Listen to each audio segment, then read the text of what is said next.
Hello students, welcome to my channel. मैं हूं प्रज्ञा और आज की वीडियो लेक्चर में हम जो है क्लास 8 ज्योग्राफी का चैप्टर 5 इंडस्ट्रीज देखेंगे। तो इंडस्ट्रीज का ये सेकेंड पार्ट है। इससे पहले के जो पार्ट है उसमें हमने काफ़ी सारी चीज़ें डिस्कस कर ली थी, जैसे कि वुडन पल्प से नोटबुक बनने का क्या प्रोसेस होता है, सेकेंडरी एक्टिविटीज़ क्या होती है, इंडस्ट्रीज क्या होता है, क्लासिफिकेशन ऑफ इंडस्ट्रीज देखा हमने, रॉ मटेरियल के बेसिस पे, साइज के बेसिस पे, ओनर के बेसिस में किस तरीके की इंडस्ट्रीज होती है, पब्लिक सेक्टर, प्राइवेट सेक्टर, ये सारी चीज़ें देखी। फिर हमने देखा कि कोई भी इंडस्ट्री सेटअप करने के लिए फैक्टर्स क्या क्या होते हैं, जैसे कि ट्रांसपोर्ट फैसिलिटी अच्छी होनी चाहिए, वहाँ पे एक प्रॉपर प्लेन लैंड होना चाहिए, पावर होना चाहिए, इलेक्ट्रिसिटी होनी चाहिए, रॉ मटेरियल होना चाहिए, लेबर, कैपिटल, मार्केट, ये सारी चीज़ें हमने देखी। अब नेक्स्ट जो वीडियो लेक्चर है इसमें हम इंडस्ट्रियल रीजन से हम स्टार्ट करेंगे। इंडस्ट्रियल सिस्टम हमने देख लिया था, अब जो है हमको देखना है कि कहाँ कहाँ पे इंडस्ट्रीज हैं। सो स्टार्ट करेंगे। Industrial regions emerge when a number of industries locate close to each other and share the benefits of their closeness. तो इंडस्ट्रियल रीजन्स का क्या मतलब होता है, रीजन का क्या मतलब होता है, एक जगह। इंडस्ट्रीज का तो हमने मतलब जान ही लिया था, मतलब एक ऐसी जगह जहाँ बहुत सारी इंडस्ट्रीज जो है इकट्ठा पे सेटअप किया जाता है, मतलब एक के बाद एक जो है लाइन से इंडस्ट्रीज सेटअप की जाती है। सो इंडस्ट्रीज इमर्ज वेयर, जहाँ पे बहुत सारी इंडस्ट्रीज जो है एक के बाद एक लोकेटेड होती है, and share the benefit of their closeness, और एक के बाद एक लोकेट होने के कारण जो उनका बेनिफिट है वो एक दूसरे को मिलता है। जैसे कि अगर कोई धागा बनाने वाली कंपनी है, ठीक है, जो पर्टिकुलरली धागा ही बनाती है, तो उसके बाजू में अगर एक कपड़ा बनाने वाली, जो क्लॉथ बनाने वाली कंपनी है, इंडस्ट्री है, तो उसको उससे बेनिफिट मिलेगा। अगर कहीं पे कोल माइनिंग की का कोई सेटअप है, इंडस्ट्री है जहाँ पे फिल्टर होके कोल वगैरह होता है, तो अगर बाजू में आयरन और स्टील इंडस्ट्री है तो उससे वैसे फायदा होगा। तो major industrial regions of the world कहाँ कहाँ पे है, नॉर्थ अमेरिका में है, वेस्टर्न और सेंट्रल यूरोप में है, ईस्टर्न यूरोप में है और सेंट्रल एशिया में है। तो ये मेजर इंडस्ट्रियल रीजन्स है कहाँ, वर्ल्ड के। तो यहाँ पे हम वर्ल्ड के मैप में देख सकते हैं कि कहाँ कहाँ पे जो है मेजर इंडस्ट्रियल रीजन्स हैं, मेजर इंडस्ट्रियल रीजन्स है। तो काफ़ी सारी जगह जो है इंडिया में भी जो है ये जो रीजन है, और ये मुंबई वाला जो रीजन है, चेन्नई के पास में रीजन, इसके बारे में डिटेल में भी हम देखेंगे। तो ये सारे रीजन्स जो है ये मेन इंडस्ट्रियल रीजन्स है। So world's industrial regions. So major industrial regions tend to be located in the temperate areas near seaport and especially near coal fields. तो industrial regions कहाँ पे ज़्यादा होते हैं, जो temperate area है, temperate area मतलब जो temperate zone वाला area है, इसके बारे में हम ऑलरेडी डिस्कस कर चुके हैं पहले के वीडियो लेक्चर्स में। और सी पोर्ट्स, जो समुद्र का किनारा है वहाँ पे, या तो फिर कोल, जहाँ पे कोल माइंस है वहाँ पे, क्योंकि आग जलाने की ज़रूरत तो कहीं ना कहीं पड़ती ही है इंडस्ट्रीज में, तो जहाँ पे कोल फील्ड लोकेटेड है वहाँ पे भी ये इंडस्ट्रीज होती हैं। So India has several industrial regions. कहाँ कहाँ पे इंडस्ट्रियल रीजन्स है इंडिया में, Mumbai Pune cluster, Bangalore Tamil Nadu region, Hooghly region, Ahmedabad Vadodara region, Chota Nagpur industrial belt, Visakhapatnam Guntur belt, Gurgaon Delhi Meerut region and Kollam Thiruvananthapuram industrial cluster. तो ये सारे जो इंडस्ट्रियल रीजन्स हैं ये इंडिया में है। इसका मैप मैंने यहाँ पे लगाया हुआ है। तो ये सारे जो है देख सकते हैं आप, जो ग्रे कलर में है, ये सारे जो है इंडस्ट्रियल रीजन्स हैं इंडिया के। तो हम एक क्विकली जो है इंडस्ट्रियल डिजास्टर के बारे में देखेंगे। यूनियन कार्बाइड फैक्ट्री जो कि भोपाल में लोकेटेड थी, तो यहाँ पे क्या हुआ, इंडस्ट्रीज में एक्सीडेंट या डिजास्टर हो जाता है। क्यों? क्योंकि कभी कभी टेक्निकल फेलियर हो जाता है, या तो फिर कोई ह्यूमन एरर हो जाता है। ह्यूमन एरर मतलब किसी व्यक्ति की एक छोटी सी गलती भी इंडस्ट्रीज में बहुत बड़ा कांड कर सकती है, मतलब बहुत बड़ा डिजास्टर लेके आ सकती है। तो irresponsible handling of hazardous material, और ऐसी इंडस्ट्री जहाँ पे जहरीली चीज़ों का यूज़ होता है, पॉइजनस चीज़ों का यूज़ होता है, वहाँ पे अगर गलत हैंडलिंग हो गई, एक छोटा सा लीकेज भी अगर ऐसा हो गया, तो इससे आसपास जो रहने वाले लोग हैं उनके ऊपर बहुत ही अधिक प्रभाव पड़ता है। तो इसी को हम देखेंगे। तो one of the worst industrial disaster मतलब एक बहुत ही घटिया, बहुत ही मतलब दर्दनाक एक इंडस्ट्रियल डिजास्टर मतलब एक इंडस्ट्री का एक्सीडेंट से क्या हुआ। सो of all the time occurred in Bhopal on 3 दिसंबर 1984। तो 3 दिसंबर 1984 की बात है, रात के 12:30 बजे थे। तो इट वाज टेक्नोलॉजिकल एक्सीडेंट। क्या था? एक टेक्नोलॉजिकल एक्सीडेंट, मतलब कुछ टेक्निकल खराबी के कारण इस तरीके का ये घटना हुई। तो इसमें क्या हुआ? हाईली पॉइजनस, बहुत ही मिथाइल आइसोसाइनेट, ये जहर का काम करता है। ये जो गैस है और उसके साथ हाइड्रोजन साइनाइड, ये भी जहर का काम करता है। तो ये दोनों गैस की लीकेज हो गई और इसके साथ अदर रिएक्शन प्रोडक्ट्स जो इनके साथ रिएक्ट करते हैं वो साथ में लीक हो गए, मतलब कहीं पे से मतलब निकलने लग गए आउट ऑफ पेस्टिसाइड फैक्ट्री। क्या नाम है इस पेस्टिसाइड फैक्ट्री का? Union carbide.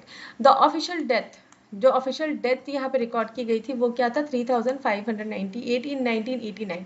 84 में ये एक्सीडेंट हुआ और उसके 3 साल बाद भी जो है डेथ होती गई। तो 3598 जो है काउंट था टोटल।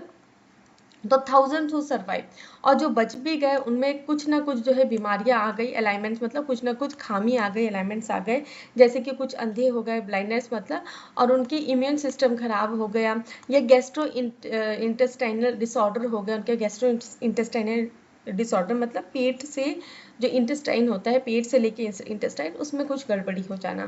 तो इस तरीके की जो गैसेस है जो कभी मतलब हमारे अंदर आ जाता है, तो इससे है लॉन्ग टर्म इफेक्ट्स हो जाते हैं इस तरीके की हाईली पॉइजनस गैस से।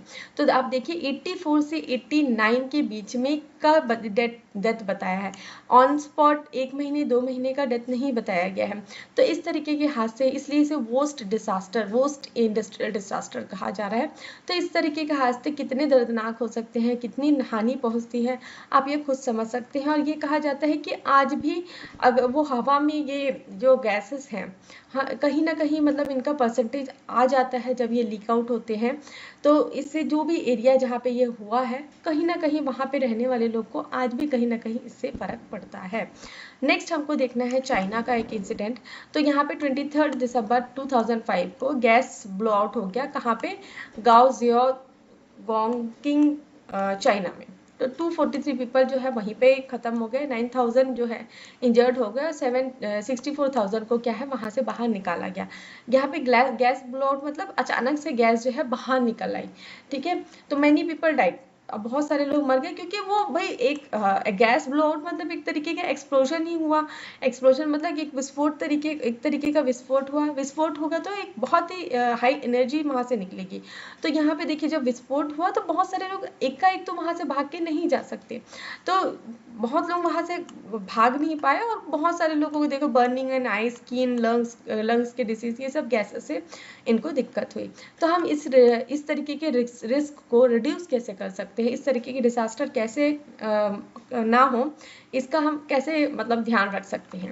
सो densely populated residential plot areas should be separated far away from the industrial areas. इसलिए जो इंडस्ट्रियल एरियाज है आज की डेट में वो शहर के बाहर बनाए जाते हैं, ताकि अगर इस तरीके का कोई मिसहैप हो जाए, अगर कोई एक्सीडेंट हो जाए, तो ज़्यादा लोगों को नुकसान ना पहुंच पाए। तो डेंसली पॉपुलेटेड एरिया जो रेसिडेंशियल एरिया है वो शहर के बाहर होने चाहिए, जो इंडस्ट्रियल एरियाज है उनके बाहर होने चाहिए।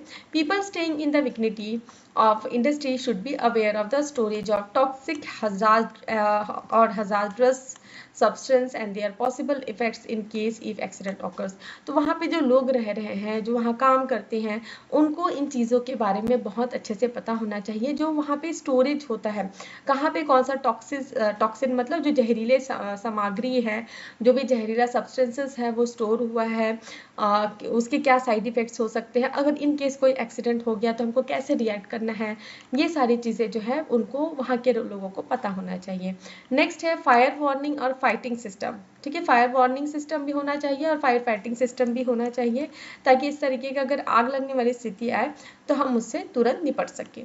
Storage capacity of toxic substance should be limited. तो अगर किसी फैक्ट्री में टॉक्सिक सब्सटेंस का यूज़ होता है, जैसे कि पेस्टिसाइड फैक्ट्री में यूज़ होता था, तो उनकी स्टोरेज कैपेसिटी कम होनी चाहिए, मतलब जितना ज़रूरत है उतना ही उस समय स्टोर हो, बाकी और जब ज़रूरत हो तो उसको लेके आया जाए और वहाँ पे फिर स्टोर किया जाए। तो स्टोरेज कैपेसिटी क्या होनी चाहिए? लिमिटेड होनी चाहिए। Population dispersion qualities in the industry should be improved.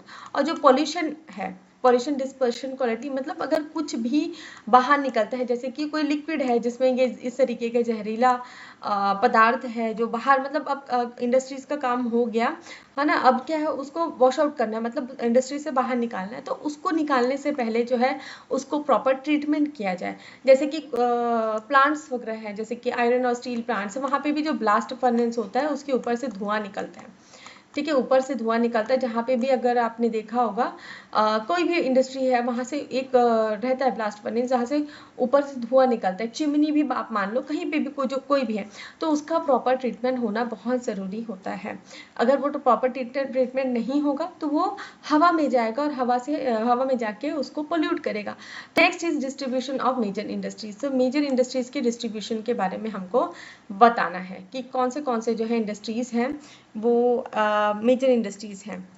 The world's major industries are iron and steel industry, textile industries, information technology industry. तो बहुत जो मेन इंडस्ट्रीज हैं वो सबसे मेन तो है आयरन एंड स्टील इंडस्ट्री, इसके बिना काम होने वाला नहीं है। हर जगह में आप देखेंगे आयरन और स्टील होता ही होता है, चाहे हम घर के बर्तन यूज़ करें, चाहे वो डोर हो, चाहे वो विंडो हो, चाहे वो मतलब चाहे वो बड़ी बड़ी मशीनरीज हो, ट्रेन हो, शिप हो, हर जगह आयरन और स्टील यूज़ होता ही होता है। उसके बाद होता है नेक्स्ट है टेक्सटाइल इंडस्ट्री, और उसके बाद होता है IT industry, information technology industry. तो iron and steel and textile industries are older industry while information technology is an emerging industry. तो आयरन और स्टील और टेक्सटाइल ये बहुत पुरानी इंडस्ट्रीज है, जब इंडस्ट्रियल रेवोल्यूशन हुआ तब से ये स्टार्टेड इंडस्ट्रीज हैं। अब यहाँ पे देखिए इंफॉर्मेशन टेक्नोलॉजी इमर्जिंग इंडस्ट्रीज है, मतलब अभी ये ग्रोथ कर रही हैं। आप देखिए अब विदाउट आईटी भी कहीं पे भी कुछ काम नहीं हो सकता। अगर आप कोई मोबाइल का एप्लीकेशन भी यूज़ कर रहे हैं, कोई वेबसाइट यूज़ कर रहे हैं, तो that are all related to information technology. और आज की डेट में कोई भी अप्लाइंसेस है, अगर उसमें कुछ भी जैसे कि हम टीवी देखेंगे, स्मार्ट टीवी हो गया, सब में आईटी का यूज़ होता है। सब में एक चिप रहता है जिसमें डेटा फीड किया जाता है कि कैसे कैसे उसको फंक्शन करना है, तभी वो अपने से फंक्शन करता है। तो that is all the appliances today are using IT for their अपने चलन के लिए, ठीक है। तो देखेंगे the countries in which iron and steel industry is located are. तो कहाँ कहाँ पे आयरन और स्टील इंडस्ट्रीज है? Germany, USA, China, Japan and Russia. तो यहाँ पे आयरन और स्टील इंडस्ट्री है। नेक्स्ट होता है आपका टेक्सटाइल इंडस्ट्री। टेक्सटाइल इंडस्ट्री कहाँ कहाँ पे है? इंडिया में है, हांगकांग में है, साउथ कोरिया में है, जापान में है और ताइवान में है। उसके बाद major hubs of information technology. तो इंफॉर्मेशन टेक्नोलॉजी इंडस्ट्री कहाँ है? तो बेंगलोर जो रीजन है उसको सिलिकॉन वैली ऑफ इंडिया कहा जाता है, और वैसे ही सेंट्रल कैलिफोर्निया सिलिकॉन वैली इसे भी कहा जाता है सेंट्रल। और इसलिए जो है बेंगलोर में मेजर आईटी इंडस्ट्रीज हैं, इसलिए इसको सिलिकॉन वैली भी कहा जाता है। नेक्स्ट हमको सबसे पहले देखना है आयरन और स्टील इंडस्ट्री के बारे में। Like other industries, iron and steel industry to comprises various input, process and output. तो जैसे कि हमने पहले जो इंडस्ट्रियल सिस्टम के बारे में हमने देखा, वैसे ही आयरन और स्टील की जो इंडस्ट्रीज है वहाँ पे भी यही चीज़ होता है, इनपुट होता है, प्रोसेस होता है, फिर उसके बाद आउटपुट होता है। तो इसे क्या कहा जाता है? फीडर इंडस्ट्री भी क्यों कहा जाता है? क्योंकि इसके जो प्रोडक्ट्स हैं वो as a raw material use होते हैं अदर इंडस्ट्री से। मतलब आयरन और स्टील इंडस्ट्री से जो प्रोडक्ट निकलता है वो अदर इंडस्ट्रीज में यूज होता है एज अ रॉ मटेरियल। तो द इनपुट ऑफ इंडस्ट्री, तो यहाँ पे इनपुट क्या है? तो यहाँ पे इनपुट क्या है? रॉ मटेरियल, जैसे कि आयरन और हो गया, कोल एंड लाइमस्टोन हो गया, ये रॉ मटेरियल है। उसके बाद लेबर हो गया आपका रॉ मटेरियल, कैपिटल, साइट और अदर इंफ्रास्ट्रक्चर, ये आपके इनपुट के अंदर आ गए। तो यहाँ पे ये तो चीज़ें यूज़ होंगी, साथ ही साथ इंसान भी चाहिए उसको काम करने के लिए, वहाँ पे पैसा चाहिए एक इंडस्ट्री सेटअप करने के लिए, एक लोकेशन होना चाहिए, एक साइट होना चाहिए जहाँ पे इंडस्ट्री सेटअप होगी। उसके बाद अदर इंफ्रास्ट्रक्चर जैसा कि होता है। The process of converting iron ore into steel involve many stages। और ये जो प्रोसेस है जहाँ पे आयरन ओर से स्टील बनाया जाता है, इसमें बहुत सारे प्रोसेस होते हैं। तो रॉ मटेरियल कहाँ पे पुट किया जाता है ये हम साइंस में भी पढ़ेंगे। तो वो उसे ब्लास्ट फर्नेस में डाला जाता है जहाँ पे वो स्मेल्टिंग प्रोसेस में होता है। स्मेल्टिंग क्या होता है? एक जो उसका मेल्टिंग पॉइंट है उससे ऊपर जो है उसको हीट किया जाता है। तो smelting is a process where metals are extracted from their ores by heating beyond melting point. तो मेल्टिंग पॉइंट से ऊपर उन्हें हीट किया जाता है ताकि वो पिघल सके। इट इज देन रिफाइंड, उनको मेल्टिंग मेल्टिंग मतलब ज़्यादा एकदम पानी के फॉर्म में आ गया, उसके बाद उनको क्या है रिफाइन किया जाता है, और आउटपुट क्या है स्टील है, जो जो other as a raw material use होता है अदर इंडस्ट्रीज में। तो 8 tons of coal plus 4 tons of iron ore plus 1 ton of limestone, तो ये 3 चीजें लगती है, इससे 1 टन ऑफ स्टील फॉर्म होता है, 1 टन ऑफ स्टील फॉर्म होता है, और रेस्ट जो है रेसिड्यू में आता है। तो यहाँ पे पिक्चर भी दी गई हुई है आयरन ओर टू स्टील, तो यहाँ पे आयरन ओर, लाइमस्टोन और कोक यहाँ पे डाला जाता है, ये ब्लास्ट फर्नेस है जहाँ पे इसको हीट किया जाता है मेल्टिंग प्रोसेस, मेल्टिंग पॉइंट से ऊपर, और यहाँ से हॉट एयर जाता है जिससे ये पिघलता है, इससे ये पिघलता है। फिर उसके बाद जो है ये मोल्टन आयरन है, और ये स्लैग, स्लैग मतलब जो रेसिड्यू बचता है, जो खराब चीज़ बचती है, क्योंकि हमने इतनी सारी चीज़ें डाली थी इसमें, 8 टन कोयला डाला, 4 टन आयरन और डाला, और 1 टन लाइमस्टोन डाला, और इससे 1 टन स्टील निकला, तो बाकी चीज़ें जो है स्लैग में आ जाती है। तो steel is tough and it can be shaped, cut और मेड इनटू वायर, तो स्टील जो है टफ होता है, इसको अलग अलग शेप्स में बनाया जा सकता है, कट किया जा सकता है, या तो फिर वायर के शेप में लाया जा सकता है। Special alloy of steel can be made by adding small amount of other metal, तो इनका स्टील जो है उसका अलग अलग स्पेशल अलॉयज भी बनाया जा सकता है कुछ अदर मेटल्स डाल के। तो अलॉय क्या होता है, एक मेटल और दूसरे मेटल को जब मिला के तीसरा मेटल बनाया जाता है तो उसे अलॉय कहा जाता है। तो जैसे कि एल्युमिनियम हो गया, निकल हो गया, कॉपर हो गया, ये ऐसे दूसरे मेटल्स को डाल के इसका स्पेशल अलॉय भी बनाया जाता है। तो alloys give steel unusual hardness, toughness और एबिलिटी टू रेसिस्ट रस्ट। तो इस तरीके से अलॉय बनाने से स्टील के जो है हार्डनेस मतलब उसका कड़कपन अलग तरीके का हो जाता है, उसकी टफनेस अलग हो जाती है, मतलब उसके मतलब वो टूटे ना उस तरीके का हो जाता है, और रस्ट रेसिस्टेंट भी हो जाता है। तो steel is often called backbone of modern industries, क्योंकि क्यों कहा जाता है बैकबोन ऑफ मॉडर्न इंडस्ट्री, क्योंकि हर एक चीज़ जो है आयरन या फिर स्टील से बनी हुई है। आज की डेट में अगर हम कोई टूल्स या मशीनरी की बात पर करें तो ये सब चीज़ इन्हीं मेटल से बना हुआ है, जैसे कि शिप्स हो गए, ट्रेन्स हो गए, ट्रक्स हो गए, ऑटो हो गए, ये सब स्टील से बने हुए होते हैं। ये जो हम सेफ्टी पिन्स यूज़ करते हैं, जो हम सुई यूज़ करते हैं, ये भी स्टील से बने हुए होते हैं। ऑयल वेल्स जो ड्रिल किया जाता है जैसे, वो भी स्टील मशीनरी से बने हुए होते हैं। स्टील की पाइपलाइंस ट्रांसपोर्ट करती है, ऑयल ट्रांसपोर्ट करने के लिए स्टील की पाइपलाइंस होती हैं। मिनरल्स जो है उसको माइनिंग करने के लिए स्टील के इक्विपमेंट्स लगते हैं। फार्म मशीन्स जो है वो भी स्टील से बने हुए होते हैं। लार्ज बिल्डिंग्स, जो बड़ी बड़ी बिल्डिंग्स होती हैं, उनके स्टील फ्रेमवर्क होते हैं, जो सरिया लगता है वो भी स्टील का होता है। तो before 800 AD iron and steel industries were located where raw material, power supply, running water was easily available। तो 800 AD से पहले आयरन और स्टील इंडस्ट्री कहाँ पे होते थे, जहाँ पे पानी मिल सकता था, ठीक है, पानी मिल सकता था, रॉ मटेरियल मिल सकता था, और रनिंग वाटर होता था। उसके बाद लेटर जो है आइडियल लोकेशन इंडस्ट्रीज के लिए कहाँ होता था, जहाँ पे कोल फील्ड्स हो, जहाँ पे कोयले के खदान हो, वहाँ पे स्टील की इंडस्ट्रीज लगाई जाती थी, और रेलवे नेटवर्क हो या कनाल के पास में हो, मतलब पानी की अधिकता हो और रेलवेज हो। और उसके बाद आफ्टर 1950 जो आयरन और स्टील इंडस्ट्रीज है वो कहाँ पे है, फ्लैट लैंड नियर सीपोर्ट, जो फ्लैट लैंड है सीपोर्ट, वहाँ पे इस तरीके की इंडस्ट्रीज को सेटअप किया जाता है। क्यों, क्योंकि समय के साथ जो है स्टील वर्क्स जो है बहुत ज़्यादा बढ़ गया है, और आयरन और जो है हमको बाहर से, जो बाहर की कंट्रीज है वहाँ से इंपोर्ट करके लेके आना पड़ता है। तो इसलिए जो है बेस्ट लोकेशन कहाँ पे है, समुद्र के किनारे। तो पहले का ये प्रोसेस था, फिर सेकेंड ये प्रोसेस हुआ, फिर थर्ड ये प्रोसेस हुआ। तो changing location of iron and steel industry in India, iron and steel industries have developed taking advantage of raw material, cheap labour, transport and market. तो जो ये जो है आपका जो इंडिया में आयरन और स्टील जो इंडस्ट्रीज है वो कैसे बढ़ रही है, रॉ मटेरियल जो एडवांटेज है, रॉ मटेरियल हमारे पास जो इंडिया में रॉ मटेरियल है उसके कारण हमारे पास चीप लेबर है, ट्रांसपोर्ट फैसिलिटीज़ है, और मार्केट में। तो ऑल स्टील प्रोड्यूसिंग सेंटर्स कहाँ कहाँ पे हैं, भिलाई हमारे छत्तीसगढ़ में है, दुर्गापुर है, दुर्गापुर, बर्नपुर, ये सब बाहर के हैं।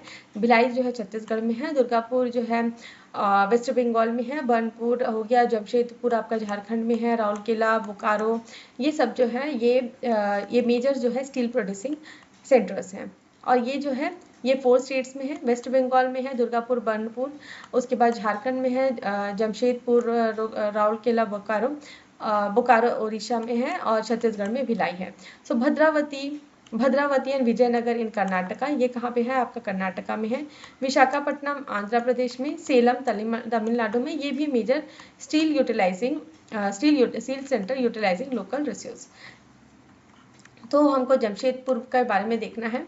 सो बिफोर 1947 के पहले एक ही आयरन और स्टील प्लांट था हमारी कंट्री में, Tata iron steel company limited, TISCO.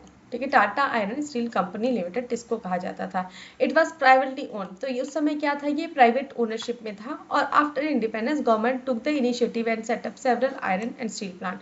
और इंडिपेंडेंस के बाद में गवर्नमेंट ने इनिशिएटिव लिया, मतलब एक पहल लगाई, और उसमें बहुत सारी आयरन और स्टील प्लांट्स जो है अलग अलग लोकेशन में लेके आए वो।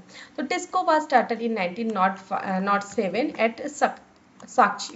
ठीक है, Sakchi near the confluence of rivers Subarnarekha and Kharkai in Jharkhand. तो ये झारखंड में यहाँ पे साक्षी नाम के जगह में 1907 में टिस्को जो है, टाटा ग्रुप जो है, उन्होंने टिस्को की शुरुआत की।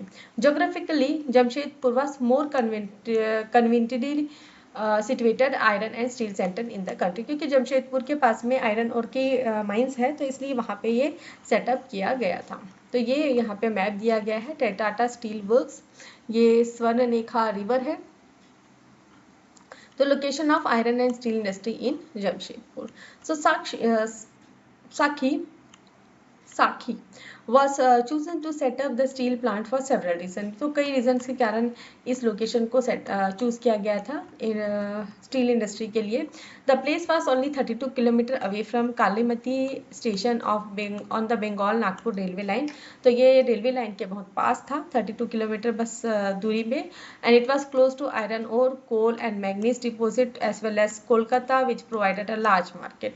तो इनके यहाँ पे ये जो रॉ मटेरियल जहाँ से मिल सके वहाँ पे भी इसकी दूरी ज़्यादा दूर नहीं थी, और एक मार्केट जो है कोलकाता, वो भी वहाँ से ज़्यादा दूर नहीं था। तो TISCO got coal from Jharia coalfields. तो कहाँ से कोल मिलता था इनको, झरिया कोलफील्ड से।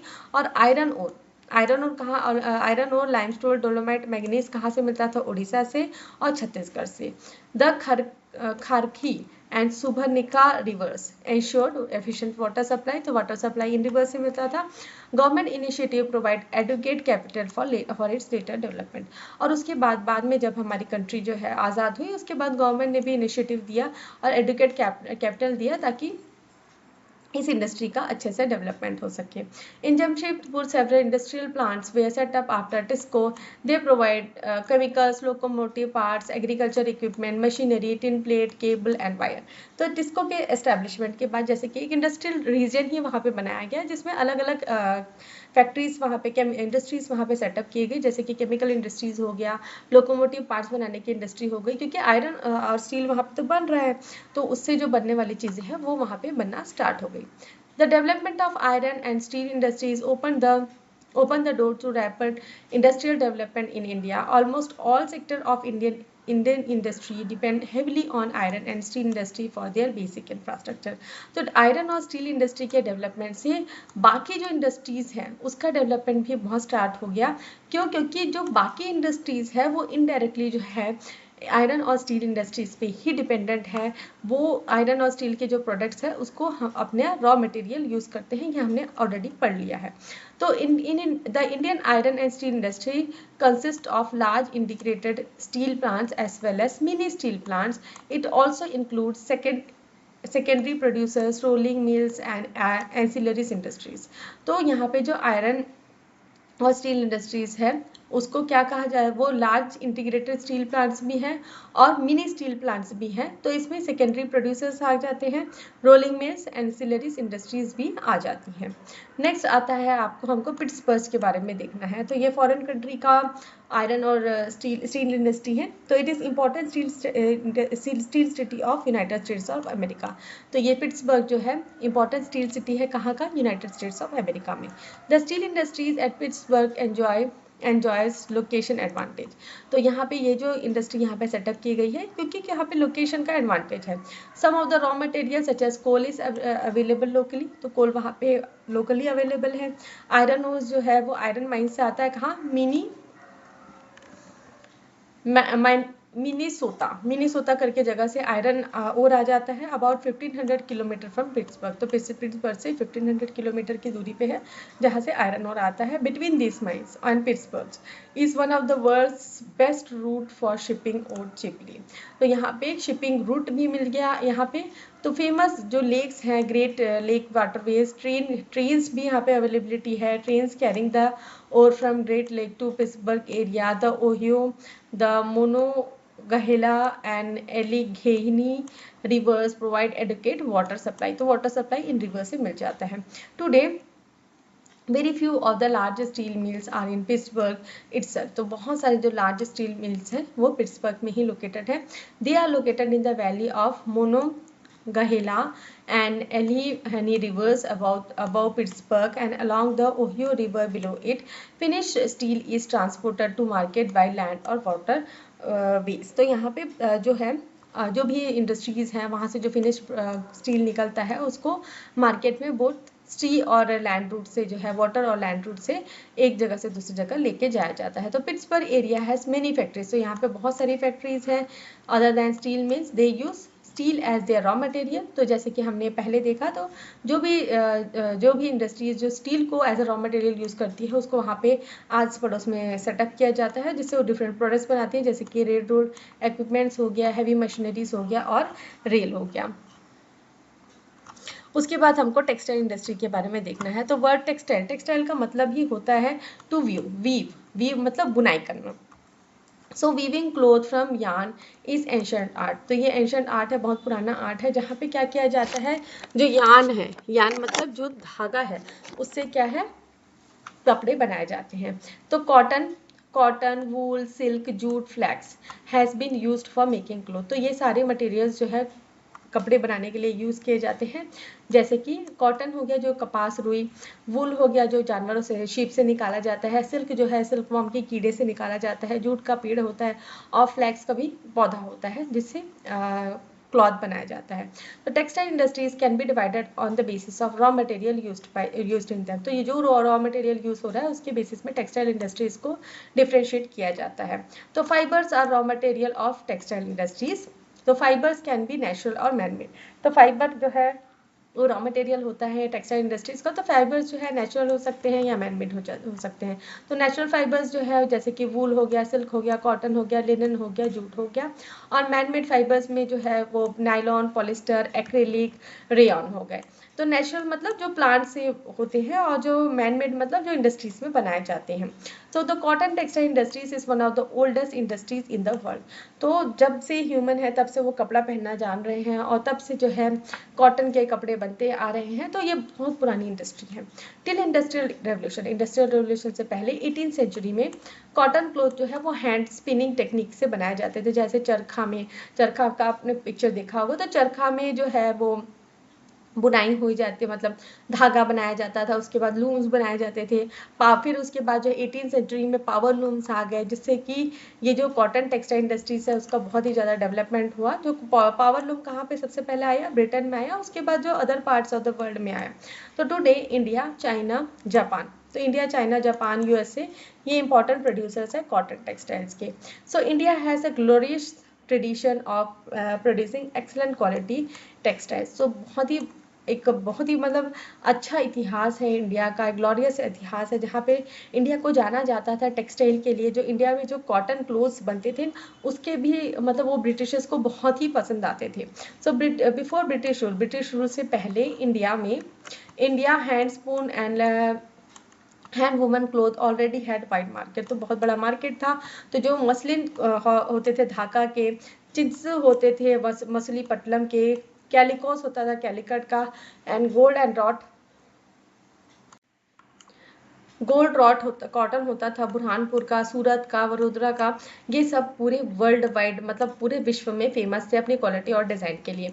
But the production of hand woman textile was expensive and time consumer. आज की डेट में भी अगर हम कॉटन के साड़ीज़ में जाते हैं या फिर हैंड वुमन कपड़ों में जाते हैं तो वो थोड़े महंगे आते हैं। तो hence traditional cotton textile industries जो है वो कंपटीशन नहीं फेस कर पाए। जो नई टेक्सटाइल मिल्स जो है जैसे जो वेस्ट से आ रहे थे कपड़े उससे वो कंपैरिजन में, ये हमने हिस्ट्री में भी पढ़ा है, जो बाहर से जो कपड़े आ रहे थे उसका वो मुकाबला नहीं कर पाए क्योंकि वो चीप होते थे, सस्ते होते थे, उनकी क्वालिटी भी अच्छी होती थी। तो वो इंडस्ट्रियल यूनिट से बनते थे, तो एक के बाद एक बन रहे तो थोड़ा सस्ते होते थे, तो उससे वो मुकाबला नहीं कर पाए। तो कहीं ना कहीं जो है हमारी जो ट्रेडिशनल जो कपड़े बनते आ रहे थे वो कहीं दब गए थे। तो आज की डेट में हम स्वदेशी, हैंड वूमेन, हैंड क्राफ्ट, ये सब चीज़ों को इसलिए बढ़ावा दे रहे हैं ताकि जो लोकल वीवर्स हैं उनको फ़ायदा हो सके। So the first successful mechanised textile mill was establish in Mumbai in 1854। तो सबसे पहला टेक्सटाइल मिल कहाँ पे एस्टैब्लिश हुआ था? 1854 में, मुंबई में। इससे पहले जो है कोलकाता में 1818 में स्टार्ट ज़रूर हुआ था, लेकिन वो बहुत जल्दी ही बंद हो गया था फोर्ट ग्लॉस्टर में। So the warm moist climate, जो वार्म मॉइस्ट क्लाइमेट है ये बहुत ही सूटेबल क्लाइमेट होता है टेक्सटाइल इंडस्ट्री के लिए। तो ये और एक पोर्ट भी है मुंबई जो है वो समुद्र के किनारे बसा हुआ है, तो पोर्ट ये, और जो वार्म मॉइस्ट क्लाइमेट है मुंबई का, ये बहुत ही सूटेबल क्लाइमेट था वहाँ पे फैक्ट्री टेक्सटाइल मिल इस्टेब्लिश करने के लिए। रॉ मटेरियल भी वहाँ पे अवेलेबल था, स्किल लेबर भी अवेलेबल था, इससे जो है इंडस्ट्रीज का बहुत ज़्यादा ग्रोथ हुआ वहाँ पे। तो initially the industry flourish in the states of Maharashtra and Gujarat. तो स्टार्टिंग में महाराष्ट्र और गुजरात वाला जो रीजन है, आज भी आप देखेंगे तो गुजरात में सूरत से जो कपड़े आते हैं वो काफ़ी सस्ते होते हैं। अगर आप मुंबई जाएंगे तो वहाँ पे भी आपको सस्ते कपड़े मिल जाएंगे। तो गुजरात और महाराष्ट्र यहाँ पे ज़्यादा फ्लरिश हुआ ये जो टेक्सटाइल इंडस्ट्रीज है, क्योंकि इनकी ह्यूमिड क्लाइमेट, वहाँ पे ह्यूमिड क्लाइमेट के कारण। लेकिन आज की डेट में ह्यूमिडिटी जो है वो आर्टिफिशियली क्रिएट की जा सकती है। रॉ कॉटन जो है प्योर और नॉन वेट होता है रॉ मटेरियल, तो उसको एक जगह से दूसरी जगह ले जाने में कोई भी दिक्कत नहीं होती। इसलिए आज की डेट में कोयम्बटूर, कानपुर, चेन्नई, अहमदाबाद, मुंबई, कोलकाता, लुधियाना, पुडुचेरी, पानीपत, ये बहुत सारे जो है सेंटर्स हैं जहाँ पे टेक्सटाइल्स इंडस्ट्रीज हैं। उसके बाद हमको अहमदाबाद के बारे में देखना है। तो अहमदाबाद जो है गुजरात में है, वो रिवर साबरमती के बाजू में है, किनारे में है। The first mill was establish इन 1859। तो 1859 में पहला मिल यहाँ पे एस्टैब्लिश हुआ। It soon became the second largest textile in India after Mumbai. तो मुंबई के बाद में ये सेकेंड लार्जेस्ट टेक्सटाइल सिटी बन गया। तो Ahmedabad was therefore often referred to as Manchester of India, और अहमदाबाद को इसलिए मैनचेस्टर ऑफ इंडिया भी कहा जाने लग गया। तो फेवरेबल लोकेशन फैक्टर, जैसे कि अभी हमने देखा, जो फेवरेबल कंडीशंस मुंबई में थे वो अहमदाबाद में भी थे। जैसे कि कॉटन ग्रोइंग एरिया, जो है अहमदाबाद, जो गुजरात वाला एरिया है वो कॉटन, वहाँ पे कॉटन ज़्यादा होता है, तो वो भी वहाँ पे रॉ मटेरियल की अवेलेबिलिटी हो गई। सो इससे क्या हुआ, अवेलेबिलिटी ऑफ रॉ मटेरियल का हो गया। क्लाइमेट भी आइडियल था, जैसे कि अभी हमने देखा थोड़ा सा मॉइस्ट ह्यूमिड क्लाइमेट होना चाहिए स्पिनिंग और वीविंग के लिए, वो भी गुजरात में था। वहाँ पे लैंड की भी अवेलेबिलिटी थी, easily availability of land is suitable for establishing mill, और पॉपुलेशन भी डेंसली पॉपुलेटेड स्टेट है गुजरात और महाराष्ट्र, तो इससे दोनों और डेंसली पॉपुलेटेड एरिया है, तो वहाँ पे स्किल्ड और सेमी स्किल्ड लेबर भी आसानी से मिल गए, रोड्स भी वेल डेवलप्ड है, रेलवे नेटवर्क भी है। तो इसलिए जो है अहमदाबाद में जो है इंडस्ट्री बहुत अच्छे से, टेक्सटाइल इंडस्ट्री बहुत अच्छे से फ्लरिश हुई। तो इजी ट्रांसपोर्टेशन, रेलवे और रोड जो नेटवर्क है वो अच्छा है, तो इसे ट्रांसपोर्ट करना और रॉ मटेरियल दूसरे स्टेट से लेके आना या दूसरे जगह से लेके आना वो भी इजी था। मुंबई में पोर्ट है, इससे भी फैसिलिट हो गया मशीनरी एक्सपोर्ट करने के लिए, और जो एक्सपोर्ट है कॉटन टेक्सटाइल का।